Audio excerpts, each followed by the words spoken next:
Kenya looked to the United States for democracy and to build the prosperity that we needed to combat poverty, disease, and ignorance.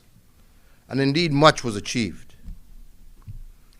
However, as the 60s progressed and your Cold War with the Soviet Union escalated, our region became a proxy ground for that conflict. The Cold War led to many hot wars, revolutions, and coups in our region and in the African continent.